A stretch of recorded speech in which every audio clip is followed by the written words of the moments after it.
El líder de la Iglesia de la Luz del Mundo fue detenido en 2019 en California por 26 cargos, entre ellos trata de personas, violación y pornografía infantil. Hoy hablamos con los realizadores del documental que nos lleva al doloroso corazón del macabro suceso. Bienvenidos a una conversación de largo aliento.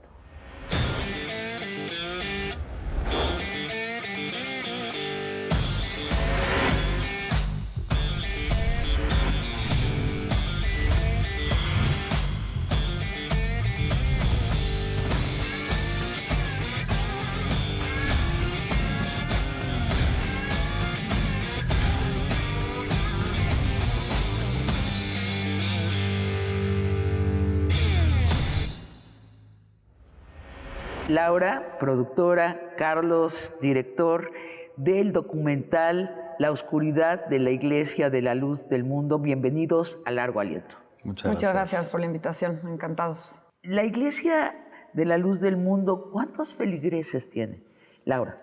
Pues mira, justo fue una sorpresa cuando estuvimos investigando porque ellos tienen pues mucha capacidad de mercadotecnia, ¿no? O sea, con las iglesias, ¿no? Que seguramente tu público está familiarizado con ellas, y ellos dicen que tienen 5 millones de fieles.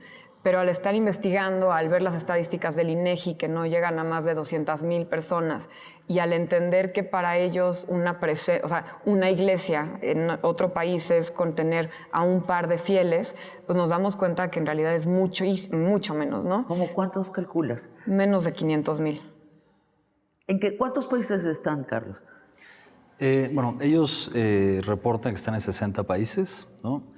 También lo que nos dimos cuenta en la investigación es que eso significa muchas cosas, ¿no? Pueden tener un templo muy chiquito que puede ser apenas de unos 3, 5, 10 miembros, y eso ya se considera como que tiene presencia en el país. Entonces, pero sí han sido muy efectivos en difundir una sensación de que son internacionales. Totalmente. Sin embargo, tienen estos templos grandes. Lujosos, sí. Monumentales en varias ciudades, ¿no? Sí, totalmente. En Los Ángeles, digamos. En Los Ángeles hay un templo grande, también depende de las ciudades. Por ejemplo, tienen presencia grande en Centroamérica, tienen presencia grande en Colombia, por ejemplo, en Estados Unidos, por supuesto, con la cercanía y por las comunidades latinas que viven allá. Y en Los Ángeles hay un templo grande, en Guadalajara está la sede internacional, en Guanajuato tienen un templo grande, en varias ciudades, y ya los templos, por ejemplo, en Europa o en algún país de África, son templos más pequeños, que a veces es un cuarto en una casa, por ejemplo. Laura, Nazón Joaquín García, el actual líder de la Iglesia de la Luz del Mundo, heredó de su padre el nombramiento y a su vez y el padre lo heredó a su vez del abuelo. Esto es cierto, ¿no? Sí, esta iglesia se funda justamente del abuelo de Nazón Joaquín García en 1926, y es digamos que el apóstol, que es la máxima autoridad de la iglesia, que es básicamente Dios en la tierra, se heredó de abuelo a padre a hijo. 94 años. Sí, de la iglesia, sí. 94 años. Sí, ya. ¿Y cuáles eran las funciones de Nazón, es decir, del apóstol, Laura? Pues el apóstol es el representante de Dios en la tierra, para los fieles es el más que tu propio padre, ¿no? Es quien dice qué es lo que hay que hacer. Y lo importante es que él no puede pecar, ¿no? Él no puede hacer nada malo, ¿no? Entonces, con esa protección moral que tiene, pues entonces es cuando empieza a cometer pues todos los abusos, ¿no? Porque pues sus fieles que piensan, ¿no? Que pues él representa a Dios y que no puede cometer ningún pecado, pues piensan que todo lo que él hace es pues sagrado y es una bendición, ¿no? Pero entonces, ¿por qué lo mantienen oculto? Toda esta actividad sexual de la que es el eje del documental, sí lo mantienen secreto. No, olvídate mi pregunta, ¿por qué me vas a explicar tú eso?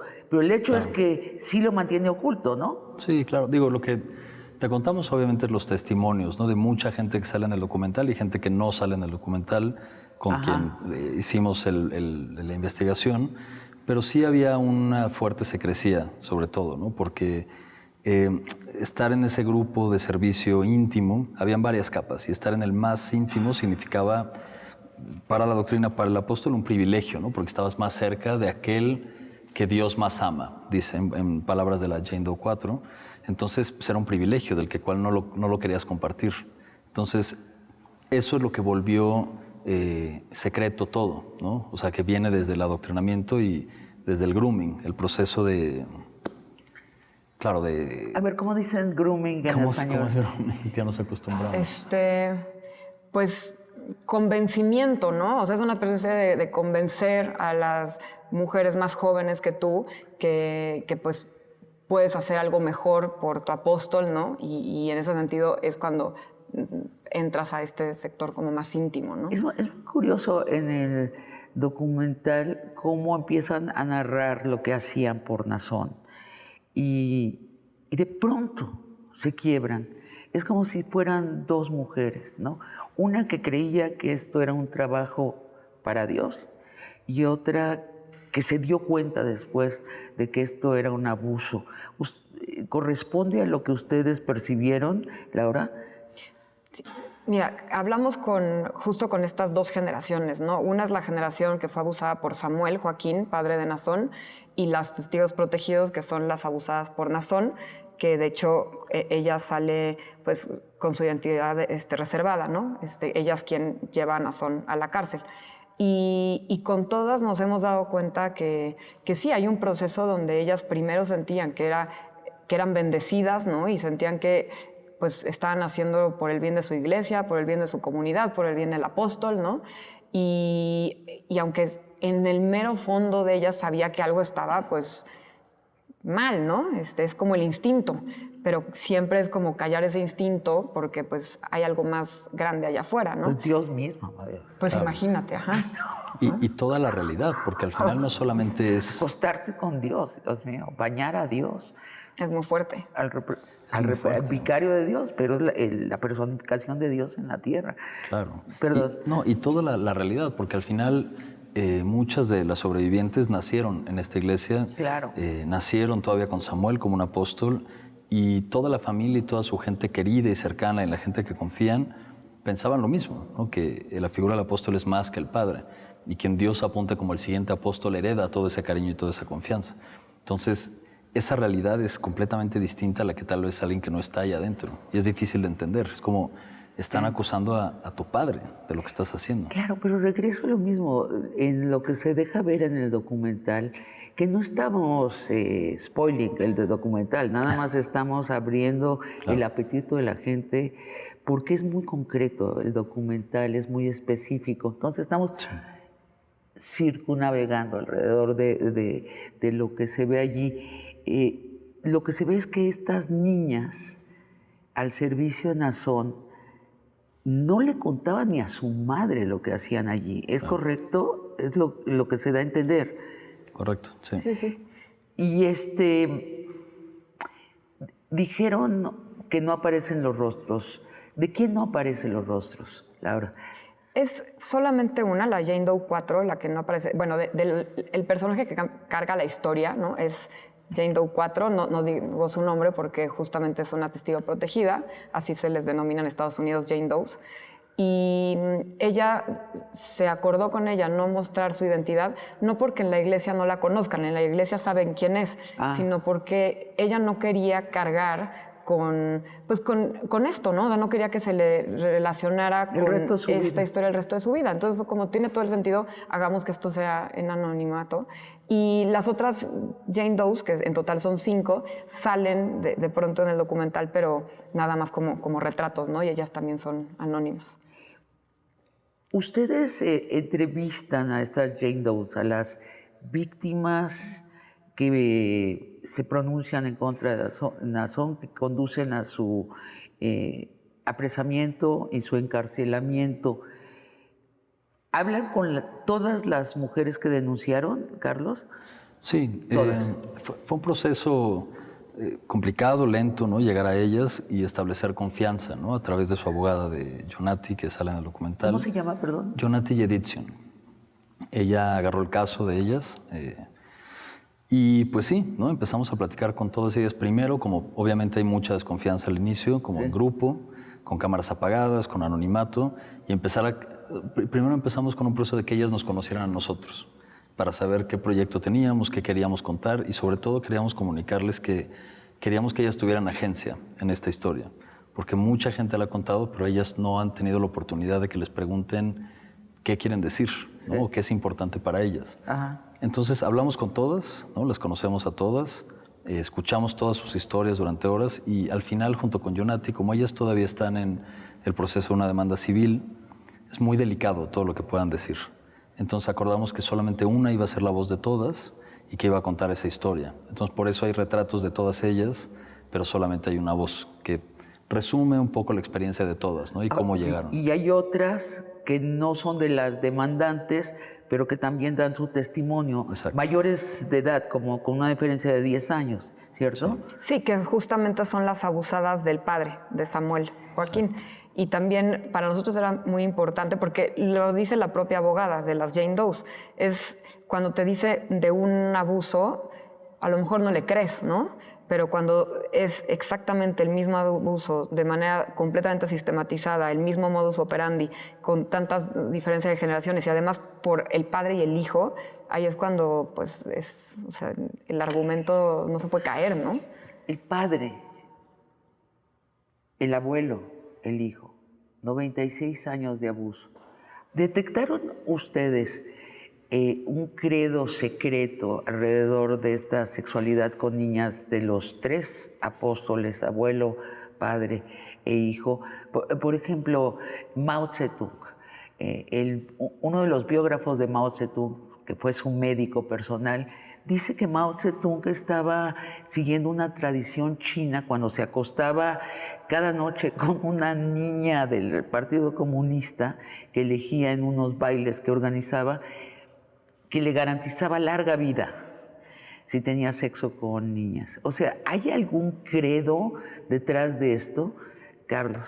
Mira, lo que nosotros podemos decir es en base a los testimonios, ¿no? Que levantamos de varios lados, incluidos los mismos de miembros actuales de la Iglesia. Sí. En ese tema hay una figura que puso Samuel Joaquín, que era los incondicionales, ¿no? Que es sabido. De hecho, en uno de los materiales de archivo que encontramos, o sea, la misma Iglesia le pone ahí bodas incondicionales, porque el apóstol decide con quién tiene la sabiduría para saber con quién ibas a pasar el resto de tu vida. Entonces te casaba ponía 2 hileras de 8 hombres, 8 mujeres y decía, pasen adelante tal y tal. Y esas personas, aunque nunca se habían visto tal vez, van a pasar el resto de su vida juntos. Entonces no tenías condición, ¿no? Tenías que ir a vivir donde él pensaba que tenías que predicar. Por eso hay tantas misiones, por eso se lograron expandir tanto. Porque el apóstol te decía, tienes que ir a menudo Francia. Estas niñas terminaban casadas con uno de los incondicionales y algunas seguían su servicio sexual al apóstol. Exacto. Ahora, pero insisto, Laura, tendemos a ver estas historias en esta época del Me Too como puro abuso, y son puro abuso. Sin embargo, muchas veces hay toda una elaboración intelectual, mítica, incluso con algunas bases biológicas para justificarlo detrás de eso. ¿No detectaron eso, una justificación? No, o sea, lo que hizo Samuel y Nazón en todas sus letras es un abuso total, ¿no? Sí. Y por eso tuvo 19 cargos en Estados Unidos. Además, él mismo se aceptó 3 de esos 19 cuando hizo el plea deal. Lo que sí es muy difícil nosotros juzgar desde afuera, ¿no? Una religión que no se entiende y en la cual no crecimos, ¿no? Pero la gente que cree en esto, esa es su realidad, ¿no? Su realidad es, nosotros estamos más cerca de Dios, que es el apóstol no nos puede hacer mal, ¿no? Entonces, romper con ese paradigma, pues es muy complejo y y la fe es lo que utilizan para poder cometer estos abusos. ¿También ¿no? hubo sexo con niños, con varones?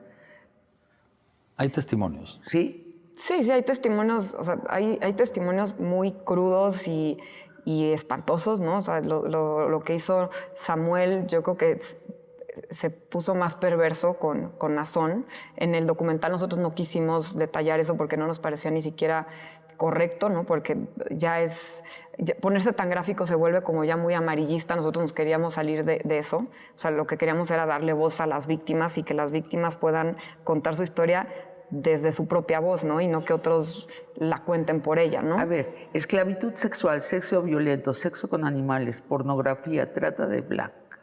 ¿Cosas peores todavía que eso? No, pues creo que dijiste Creo que ya. sí Las víctimas que dan su testimonio tienen un contrato de exclusividad con ustedes. No. No. No, para nada. No, más bien lo que nosotros trabajamos es la confianza. A lo largo de 3 años trabajamos la confianza y eso fue lo que nos permitió pues tener el acceso con las Jane Does, ¿no? Que es el primer documental que tiene este tipo de testimonios, Así es. pero es un tema de perseverancia y de confianza, ¿no? Y de paciencia. La fianza que la corte de Los Ángeles le puso a Nazón fue de $90 millones. 90 millones de dólares. La de Jeffrey Epstein fue de 10 millones. O sea, era tan más terrible y tan más peligroso Nazón que Jeffrey Epstein. ¿Y quieres lo peor?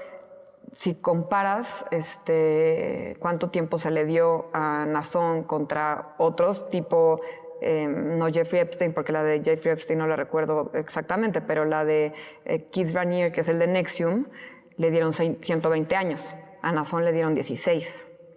¿Y si se porta bien? Puede salir en 2031. Vamos a un corte y regresamos. ¿Por qué no sucedió este juicio en México, Laura? Pues justo eso fue una de las curiosidades que teníamos y por las cuales decidimos hacer este documental, porque nuevamente la justicia se está haciendo fuera de México. ¿Por qué? Sí. Pues es una historia de impunidad y ¿cuántas historias de impunidad no tenemos en México? ¿Ellas trataron de que sucediera en México? A ver, en 97 hubo una denuncia, ¿no? Penal en México y no pasó nada con esa. Y esa denuncia también eran varias de las víctimas abusadas y eso se dio totalmente carpetazo, ¿no? Ahora sí, o sea, la unidad de inteligencia financiera empezó una investigación de la cual, pues, ¿Ahora? Sí, hace un par de años, ¿no? O sea, con Santiago Nieto, de la cual, pues, se congelaron las cuentas momentáneamente, no llegó a ningún lado.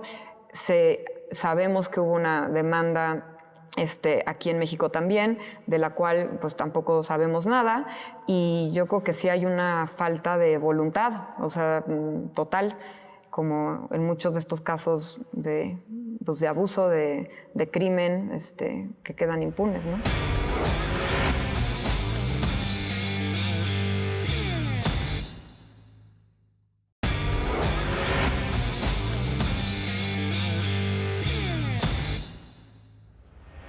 ¿Cómo es que ustedes entran en contacto con las víctimas, Laura?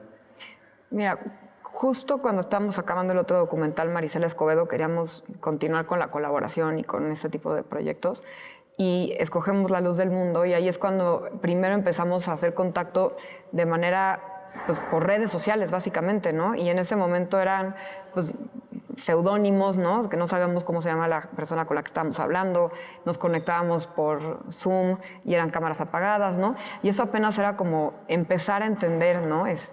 La historia de la iglesia, en qué creen, cuáles son los tipos de abusos que se cometían ahí, porque no nada más es un abuso sexual, ¿no? O sea, es un abuso también narcisista, de cierta manera. Entonces, podernos empapar de la historia y lo que nos lleva ya a que Carlos pueda establecer como esta relación tan personal con la Jane Doe 4, pues sí es ya después de la sentencia, ¿no? O sea, por eso decía que es también como de mucha paciencia, porque pues fueron 3 años. El juicio de Nazón se pospuso varias veces. El abogado es Alan Jackson, que pues es de los abogados más conocidos en Estados Unidos, que justamente defiende a este tipo de personajes. Y sí tuvieron una estrategia legal que logró que el juicio se pospusiera varias veces hasta llegar a que se logre este acuerdo con la fiscalía, ¿no? Entonces, también las fueron acompañando en todo este suspenso de si se iba a hacer justicia o no. Supongo que ha habido una evolución en ellas.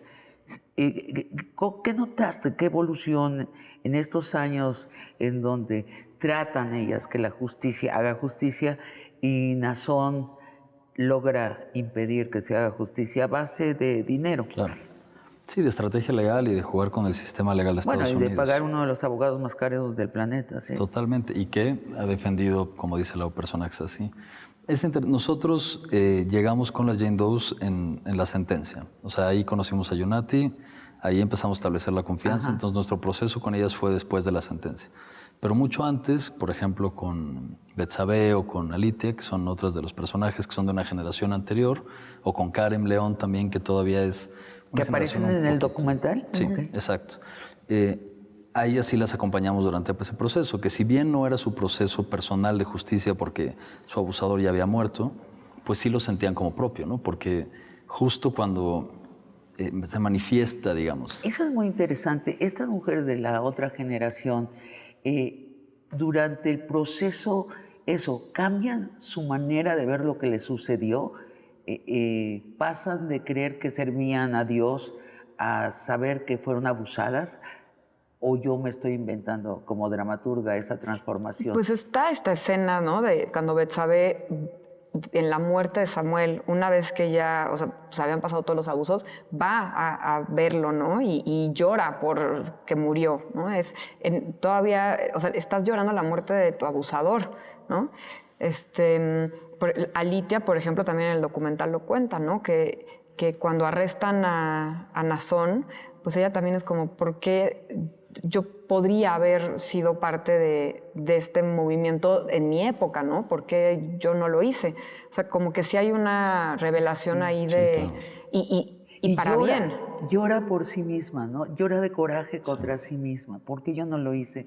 Sí, es una gran escena. Sí, pero a la vez ambas, ¿no? Que tanto Betsabe como Alitia, pues han crecido muchísimo, ¿no? Ahora que ya están fuera de la iglesia, ellas pues perdieron a parte de su familia, ¿no? O sea, Alitia, por ejemplo, tiene todavía gente adentro de la iglesia, ¿no? Ella lo que más desearía es reconectar con ellos, ¿no? Y superar como esta pues parte que separó a las familias por algo que creo que se podría dialogar, ¿no? Y ojalá que esto sirva para eso, ¿no? Para establecer cierto diálogo entre la gente que salió y la gente que sigue ahí dentro, ¿no? Ahora, hay un testimonio, hay una de ellas que dice, yo le dije a mi papá, le conté todo, y mi papá se enojó conmigo. Es ella, claro. Sí. Es ella, Karen. Es ella. O sea, no me cuentes y sigue sirviendo porque él está fuera de la ley. Todo lo que haga es bueno, ¿no? Claro. Bueno, el patriarcado en esteroides, ¿cierto? Sí, bueno. Y creo que es un documental que habla sobre el abuso de la fe en una expresión patriarcal. Hablan con una norteamericana. Una de ellas es norteamericana, pero de origen mexicano. Uh-huh. Sí, y hablan también la abogada. Es un personaje muy especial. Cuéntanos algo de la abogada. Yo creo que eso mejor, Carlos, porque él lleva mucho más relación con ella. Digo, a mí personalmente me parece que es una mujer súper capaz que ha logrado llevar la demanda civil con muchas otras víctimas, ¿no? Que está reuniendo, pero... Sí. No, y la verdad es que Yonati se convirtió en una aliada, ¿no? Porque Yonati fue dura desde el inicio porque la estaba protegiendo. Por supuesto, hay mucha desconfianza, como dijimos antes, pero poco a poco nos dio como cabida con ellas porque vio que el proyecto buscaba darles agencia. Pero Yonati es una abogada, ¿no? De Los Ángeles que tomó el caso pro bono, ¿no? Y cree verdaderamente en la justicia y, como decía Lau hace rato, o sea, vio tanta gente que contaba la misma historia, que entendía que tenía que pelear por eso, ¿no? Porque, como también señala Lau hace rato, pues la fiscalía tal vez no se tomó tan en serio el caso porque son latinas. ¿Qué piden ellas? ¿Qué pidieron en un inicio? ¿Pidieron una compensación económica aparte de que él fuera encarcelado? A ver, lo que ellas más querían era que se hiciera justicia y que este hombre tuviera la cadena perpetua que todo el mundo esperaba, ¿no? Sí. O sea, tú con 19 cargos, con este tipo de delitos y el bail que decías de $90 millones, era obvio que ibas a acabar en cadena perpetua, ¿no? Por muchas cosas, fallas legales y demás, y los abogados y demás, no se pudo, pero eso era su meta final. Ahora, ahora ya está en una etapa de una demanda civil, y la demanda civil sí, pues lo que es una compensación económica. Pero pues eso queda como en un segundo plano, ¿no? Pues no sé, que tu villano pague algo y te lo pague a ti, yo creo que tiene un efecto psicológico bien importante, Sí, ¿no? claro. La verdad es que Ojalá yo creo que que sí. no hay que demeritar Sí, por supuesto. el dinero. Digo, estas mujeres, bueno, ¿para qué entramos en la filosofía? pero- Ahora, déjenme hacerles una pregunta tonta. ¿Por qué no sucedió este juicio en México, Laura? Pues justo eso fue una de las curiosidades que teníamos y por las cuales decidimos hacer este documental, porque nuevamente la justicia se está haciendo fuera de México, ¿Por ¿no? qué? Sí. Pues es una historia de impunidad, y ¿cuántas historias de impunidad no tenemos en México? ¿Ellas trataron de que sucediera en México? A ver, en 97 hubo una denuncia, ¿no?, penal en México, y no pasó nada con esa. Y esa denuncia también eran varias de las víctimas abusadas, y eso se dio totalmente carpetazo, ¿no? Si ven el documental, ahí verán también alguna entrevista de esas denunciantes. Y ahora sí, o sea, la unidad de inteligencia financiera empezó una investigación de la cual, pues, ¿Ahora? no, sí, hace un par de años, ¿no? O sea, con Santiago Nieto, de la cual, pues, se congelaron las cuentas momentáneamente, no llegó a ningún lado. Sabemos que hubo una demanda aquí en México también, de la cual pues tampoco sabemos nada, y yo creo que sí hay una falta de voluntad, o sea, total, como en muchos de estos casos de abuso, de crimen, que quedan impunes, ¿no? Sí, hay una falta de voluntad. Digo, hace 5 años el gobierno de la Ciudad de México le estaba permitiendo a la Iglesia de la Luz del Mundo, presidida entonces todavía con un Nazón Libre, hacer un mega acto en Bellas Artes, ¿no? Que hubo mucha crítica, pero no pasó nada. Lo hicieron. Claro. Y estaba lleno de embajadores de todas partes del mundo. ¿Por qué tanta influencia? Si son solo 500,000, ¿por qué? ¿Por qué tanta influencia lograron? Yo te puedo dar mi opinión personal, ¿no? Yo creo que también, o sea, lo que tiene la Iglesia es una gran capacidad de organización, ¿no?, interna. Creo que en el caso de Bellas Artes, ¿no?, que no alcanzamos a desarrollarlo tan a profundidad en el documental, pero los investigadores Carla Casillas, Alejandro Melgoza, que fueron otra vez, ¿no?, los mismos de Marisela Escobedo y fundamentales, pues sí investigaron mucho más sobre este caso, ¿no? Entonces la Iglesia tiene sus formas también, o sea, no lo presentaron como un acto para Nazón, pero lo hicieron ver como si fuera eso después, para tener una imagen ante la nación y ante la misma Iglesia, ¿no?, de poderío. Lo mismo que decías de las iglesias, que son muy grandes, que son muy bonitas, están siempre a un costado de una carretera, entonces todo esto suma a la mística del apóstol. Todas ¿Qué tiene que ver estas la cosas. carretera? Pues están siempre en las carreteras para que la gente pase y las vea, ¿no? Ah, y les dé ya. curiosidad y Ajá, así. Eso es lo que nos cuentan los exmiembros, ¿no? Ajá. Y tienen un canal de televisión, ¿no? Sí, Sí. Berea Internacional. Y se supone que es internacional. Pero de nuevo, tienen un manejo de imagen impresionante, porque Es eso. cuando ustedes recién dijeron 500,000, dije, a ver, ¿cómo? A mí me contaron durante años otra historia, esta gente. Una pregunta, ¿estas mujeres perdieron la fe en Dios o perdieron la fe en Nazón? ¿Cuál de las dos? Híjole, es que yo sí creo que cada quien, ¿no? O sea, tenemos una de los personajes justo es lo que dices. A mí me quitaron como que ya no puedo creer en nada. ¿Dónde está Dios, no? Yo no soy religiosa, pero me imagino que para alguien que crece dentro de una religión, donde ese es tu mundo, que se te desmorone eso y que no puedas encontrar a Dios, debe ser muy fuerte, ¿no? Sí. Y hay otras personas que sí pudieron encontrar otras formas espirituales, ¿no? Creo que eso sí ya es muy personal. Y hay quienes de plano no quieren saber nada de religión, ¿no? Ni de espiritualidad, ni nada. Ni de grupos sociales con ideología, ¿no? O sea, sí, es que en este programa la religión es uno de los temas recurrentes, pero también la política. Claro. Y estas hechuras verbales sobre el significado del mundo siempre fallan. Hasta la ciencia falla, ¿no? Pero falla menos. Yo sí tengo mucha desconfianza de todas las narrativas inventadas por los seres humanos. Prefiero la narrativa de la naturaleza, es la única que me parece cierta. Y la congregación, ustedes también entrevistan a miembros de la congregación, creo que eso es muy importante, le dan voz a los que no creen nada de esto. ¿Cómo se explican, Carlos, los feligreses actuales, todo esto que ha pasado?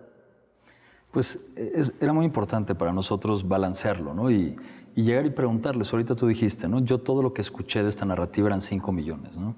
Creo que no tantos medios se metieron con ellos a preguntarles también, ¿no? Quiénes son, qué hacen, o investigar, ¿no? Más allá de los datos que ofrecen. Nosotros, cuando llegamos ahí, pues llegamos con la curiosidad de escucharlos, ¿no? Y entender también por qué estaban defendiendo esto. Al final, todavía antes de la sentencia o de lo que iba a ser el juicio, ellos siempre nos decían, es que están violando su derecho a la presunción de inocencia, ¿no? Y por supuesto, están en todo su derecho. Ya cuando todos los hechos pasaron y se declara culpable, regresamos a la hermosa provincia para preguntarles qué pensaban. Y ellos están La hermosa inamovibles. provincia es el lugar donde está el gran templo. La sede donde se funda la iglesia. Y ellos pues están, su fe en el apóstol es inamovible, también entendiendo que la doctrina es el apóstol, ¿no? Nosotros le hicimos preguntas, les preguntamos si ellos veían que hubiera futuro en la iglesia de la luz del mundo sin apóstol, y todos nos contestaron que no. Pues no. Entonces es muy totalmente difícil. patriarcal, es una pirámide. Exactamente. Pero, ¿qué creen ellos ahora? ¿Que lo hizo y que no importa? ¿O que no lo hizo? Que no lo hizo. Que no lo hizo. Que no lo hizo. Que todo esto es una construcción de ¿quién? ¿Quién Pues lo inventó? No, pues de Fiscalía, la gente que lo Católica. quiere atacar a la iglesia, ¿no? ¿Quiénes? Pues que es ¿Los masones o quién? No, o sea, no profundizamos en eso. Yo creo que no hay como un enemigo concreto, ¿no? Es más bien como nos están atacando a nosotros como congregación. Nosotros. Y estos pues son inventos, ¿no? Para tumbarnos, ¿no? Y sigue comandando Nazón la Bueno, él iglesia sigue dando sermones desde la cárcel. desde la cárcel, o sea, le ponen su cámara y da Pues sermón. con audios. Con audios, Con audios y no con cartas. cámara. No, con cámara no. Graba. No sé cómo lo graban. Creo, eso sí, no lo tengo, no podría fact-chequeártelo, pero creo que son cartas, ¿no? Que escriben y las leen. No sé si ha habido algún audio por ahí, Creo pero que sí ha habido un audio, pero cámara no. Y cada semana es esto, supongo. la periodicidad, eso, no creo que sea cada semana, ¿eh? No. No. Sí, no es tan fácil. Y está en una pequeña celda. ¿Vieron la celda? ¿Saben de qué dimensión es? ¿De qué dimensión es? No. No, ni idea. Este- Lo que sí sabemos es que está pues, encerrado en una cárcel en el estado de California, y que por buena conducta podría llegar a salir en 2031. ¿A los qué? Que por buena conducta podría llegar a salir en el 2031. Entonces, antes de irnos al último corte, repítenos cuál fue la sentencia de este hombre. Bueno, justo unos días antes de su juicio, nosotros nos enteramos que la Fiscalía había pactado con Nazón.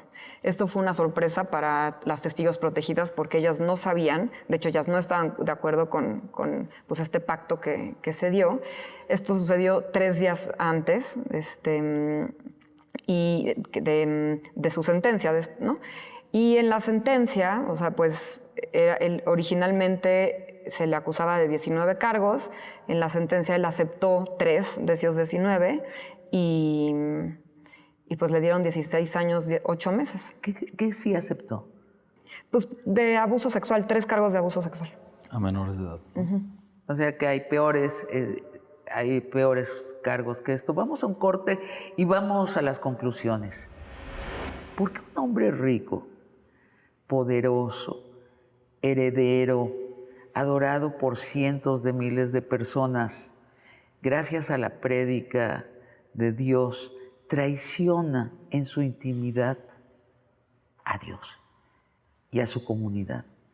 Yo no entiendo por qué arriesgar tanto por un acto físico. Nazón vio y creció viendo los abusos de su padre, ¿no? y lo que nos dice la gente cercana es que él como quería superarlos, ¿no? Y que los consideraban casi como un derecho divino, ¿no? Como tenían una palabra que usaban los apóstoles que era como necesitaba sus refrigerios, por ejemplo, ¿no? Y que era, o sea, que ellos cargaban tanto peso del pueblo en la espalda que tenían, pues bueno, que ciertas necesidades terrenales. Entonces, lo que creemos es eso, ¿no? Como que tenían derechos sobre eso.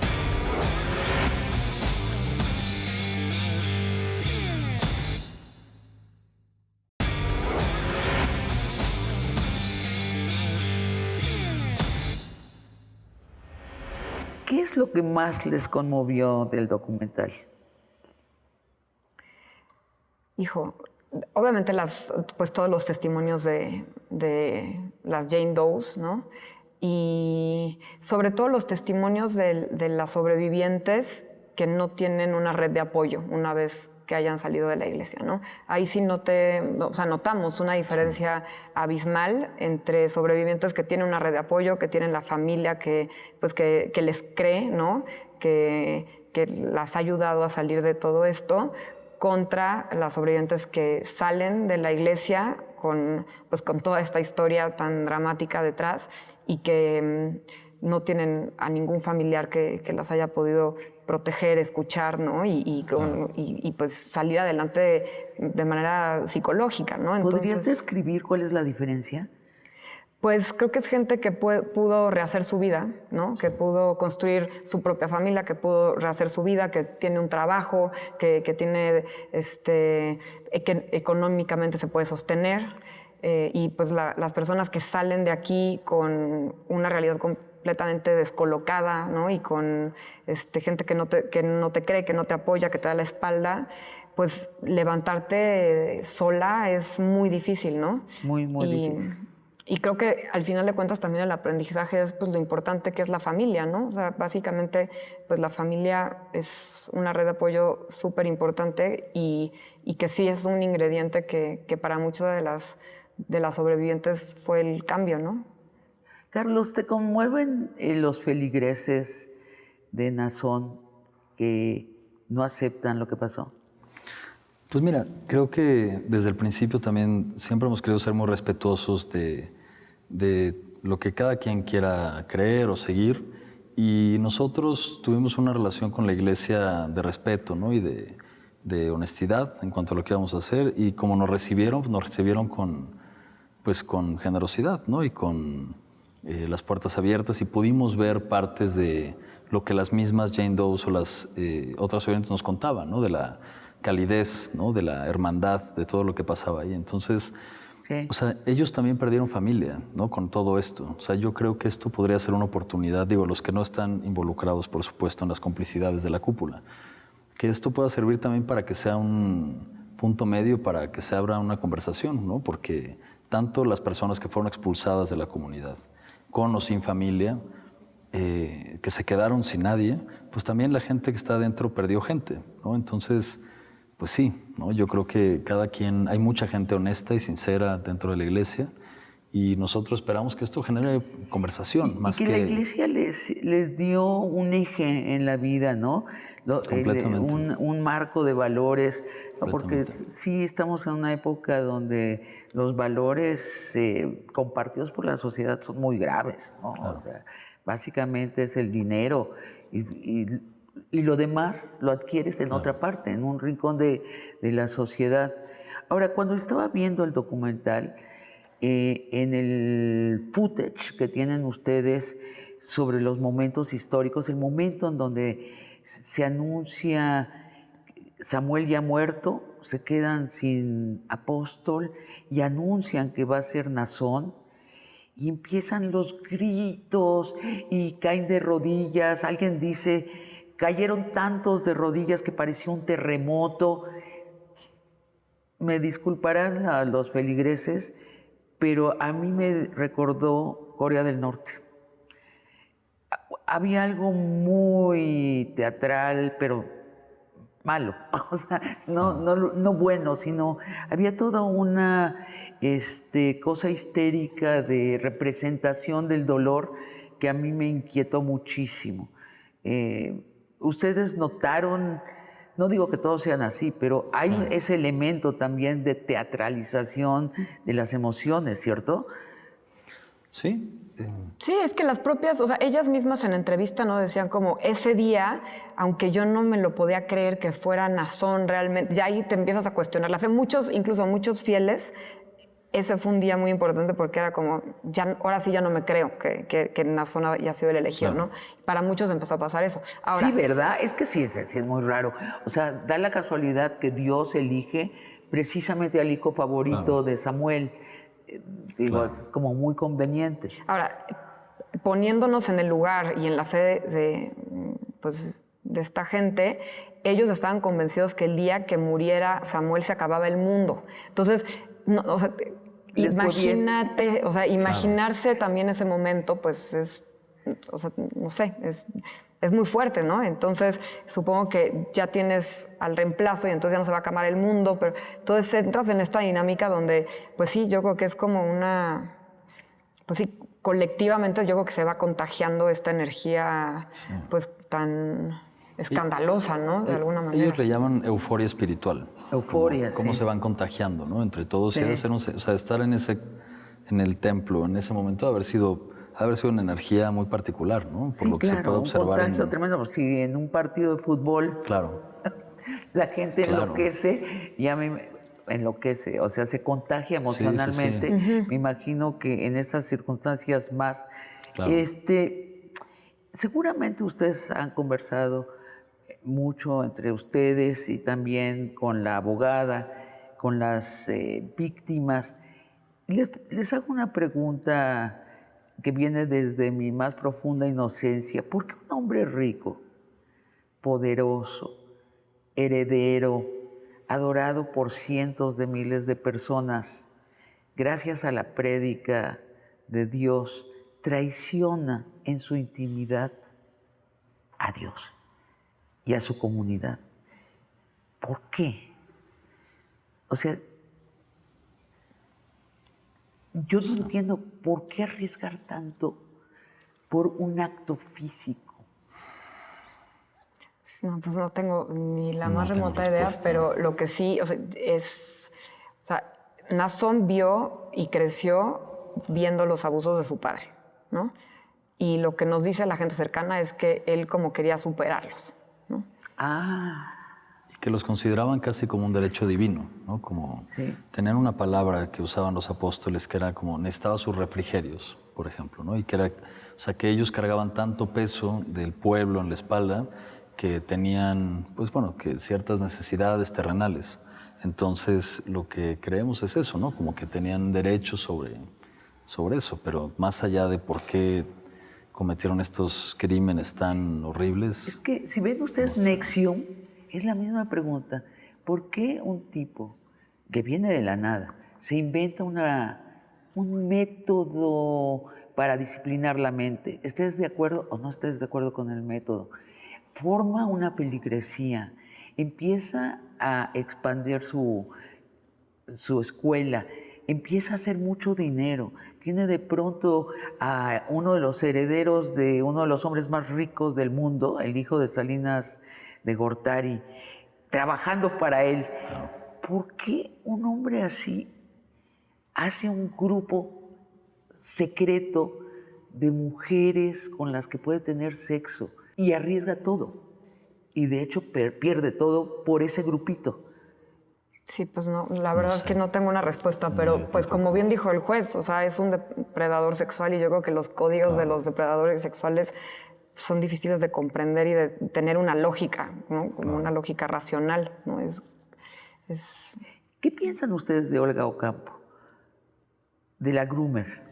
De Alondra. Nada, Alondra Ocampo. Alondra Ocampo. Es un personaje muy interesante en toda esta historia. muy complejo. ¿Qué piensas, Laura? Es que justamente es un personaje muy interesante porque ella fue víctima y victimaria, ¿no? Y entonces es muy difícil juzgarla de la misma manera que alguien como Nazón, porque es alguien que fue, o sea, que creció en esa fe. Que ¿Ella fue también abusada? Ella fue abusada. Ajá. Ella fue abusada, ella fue criada ahí adentro, sus códigos eran completamente diferentes a los nuestros, ¿no? O sea, ella pensaba que lo que estaba haciendo era por el bien de su religión, y pues es víctima y victimaria, ¿no? Entonces es un caso súper dramático. Ella, de hecho, ya salió, ¿no?